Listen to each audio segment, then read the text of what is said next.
Hi, welcome to the bathtub. You hear that music? You see that puppy? You see this trophy? You see this squeaky duck? You know it's time for another hard-hitting episode of Puppy Noir meets the All Bathtub Hall of Fame. It's got trophies, it's got puppies, it's got the Peter Gunn theme song, it's got Lucky the Wonder Dog having a treat. And this week, we're talking about the great Rex Stout, Nero Wolfe. He wrote the great Nero Wolfe novels. We're going to stop that completely because I don't know when you can hear me or not. I taped the whole thing and you couldn't hear the Peter Gunn theme song. And I honestly don't know what the purpose is of Puppy Noir if you cannot hear the Peter Gunn theme song. So I think I'm going to let Lucky sit down and play with her chew toy. I don't know how good she's going to be. She was terrible in the last one.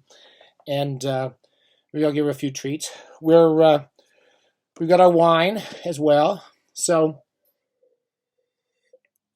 we're talking about one of the all-time great bathtub reads, and that is, to my mind, Rex Stout's Nero Wolfe mystery novels. He wrote these from the 30s, I believe, from the 30s through he was still publishing these in the 60s, and maybe even in the early 70s. Rex Stout he came to writing fairly late, as I recall. I don't think he started until he was in his 40s, but he wrote these wonderful murder mysteries, and they're so programmatic in a way. Every book is exactly the same as every other one.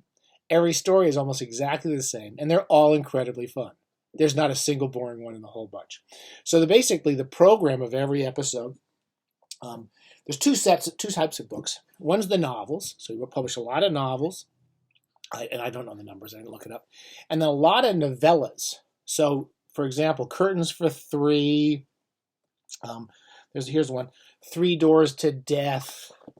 Triple Jeopardy. Whenever I see the word three in the title, it means there's like three novellas, most of which were published in Ellery Queen or what was the other ones? Alfred Hitchcock Murder Mysteries, or whatever, something like that. And these novellas are about 60 to 80 pages. They're perfect for the bathtub. Lucky's biting me. No, you're not. We're letting Lucky come in because the world's coming to an end, right? We survived the idiot Trump's last fucking mess, and we're going to try to get through another. Lucky, stop biting my shirt, please. Don't bite my Bernie Sanders t-shirt, please. Come here. Here you can have a treat. And the novellas are a lot of fun for the bathtub because you can basically read one in about two bathings. They're all about 60 to 70 pages, and all the stories are exactly the same. So basically, at the beginning of the story, either Nero Wolfe is hired or Archie goes to get a haircut. Everywhere Archie goes, someone gets murdered. And Archie is Nero Wolfe's leg man. Nero Wolfe, for those who have not read a Nero Wolfe book, and that means you must be living on a mountaintop somewhere, hiding out from, you must be survivalist, hiding in the woods. But Nero Wolfe is this huge, fat genius. And he's kind of a good metaphor for us bathers, because he basically never leaves the house. He has some famous cook who cooks him 3 or 4 meals a day. He has one level of his home is devoted totally to raising orchids and breeding orchids. And he has this daily schedule where basically he eats, he goes to do the orchids. Lucky's completely crazy. She's farting too. There's a lot of farting in this episode. And he does that, and then he might have a couple hours a day he works solving murder mysteries. So clients either bring him the murders, or Archie goes to the department store and someone gets murdered. Everywhere Archie goes, someone gets murdered, and he tries to bring the people into Nero Wolfe's make them financially useful to Nero Wolfe and get Nero to solve their crimes. Now, so Nero Wolfe has most of the day. He stays at home. When he is working and he works as a detective, he sends Archie off to do all the legwork. And Archie's whole point is he's funny. He's kind of a tough guy, so if someone comes at him, he can beat him up. And he's very smart, so he writes everything down. And he just basically brings all the evidence to Nero, who, when he's not eating or working on his orchids, he solves the crimes and figures way of solving the crimes. So if you get Curtains for Three, there's three novellas in there. They have a Kramer who's like the detective, a New York detective, who's like, he's like Lestrade in Sherlock Holmes. He's an idiot, and he does everything wrong, and he can't ever solve a crime without Nero Wolfe. And he's always coming in and getting mad at Nero Wolfe, and Nero Wolfe's always lying to him and tricking him. And ultimately, Nero Wolfe solves the crime, so they can get along okay. So that's really every episode, every book is like that. I've been working my way through the entire series sequentially for about 10 or 15 years. Every Christmas, particularly, I will read a couple of Nero Wolfe books, and in the sequence. And I've been buying them in this kind of Bantam series called the Rex Stout Library, which is sort of fun to have. Each one of them has some sort of document. This one's got like letters, or sometimes they'll have a piece of correspondence, or a letter Nero Wolfe that Rex Stout wrote to somebody, or a picture, an illustration from an original cover, and there's some kind of fun little document. But basically, they're kind of the official edition of all the Nero Wolfe books, and I kind of like collecting these. I read these in order now.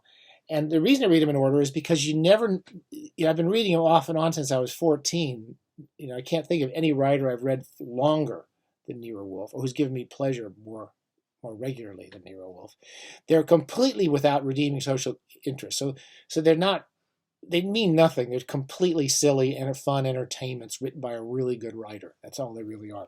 And they're very funny, because the friction between Nero Wolfe, who's a big fat pompous ass, and Archie, who's basically a kind of fun woman. He likes women, and he likes eating well and going out and having nice times and spending Wolfe's money. They're really a great combination, and Archie always makes jokes at Nero's expense.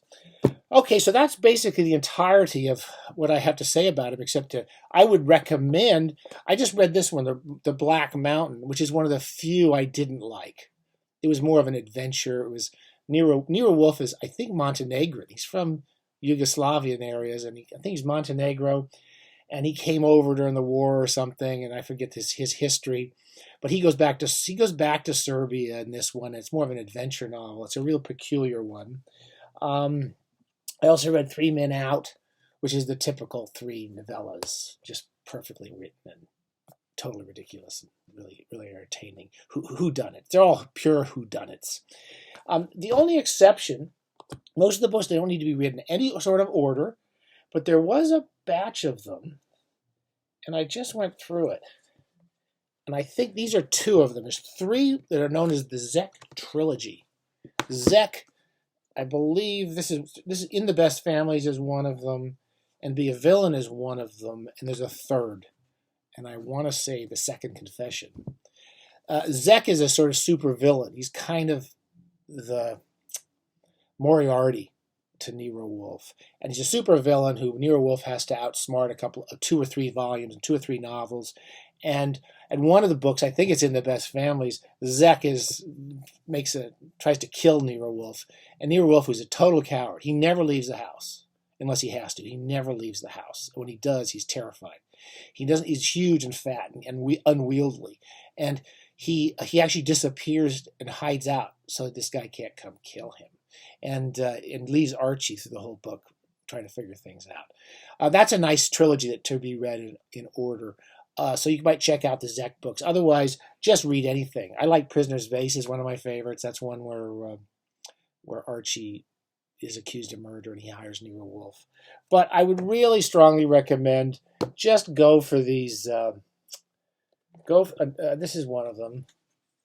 Black Orchids, or any of these books with the 3 Trio for Blood Instruments, because that means that there's 3 novellas and they all can be read separately. They don't need to be read in any sort of order, and you'll have a great time in the bathtub. Okay, so let's try to survive another idiotic action by this idiot running our country and all the idiots opposing him, the Democratic Party, who can't seem to get their ass together to fart together, unlike my dog.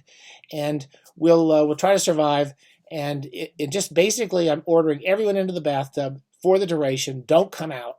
I will call you when it's safe to come out of the bathtub, but don't even leave. Just stay in there, and I'll get a hold of you if there's any reason to believe there's a point in coming out into the real world anytime soon. Okay.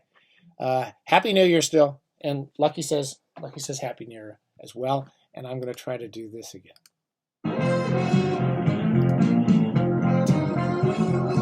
All Bathtub Hall of Fame. Nero Wolfe, Rex Stout. Definitely those are the top 4, 5, 6 great bathtub reads. Okay. And Lucky's coming to sing. She knows the music's on. As soon as the music comes on, she comes up here. Oh, sorry, Lucky. As soon as she hears the music, it's time to come in. Okay. Happy bathing.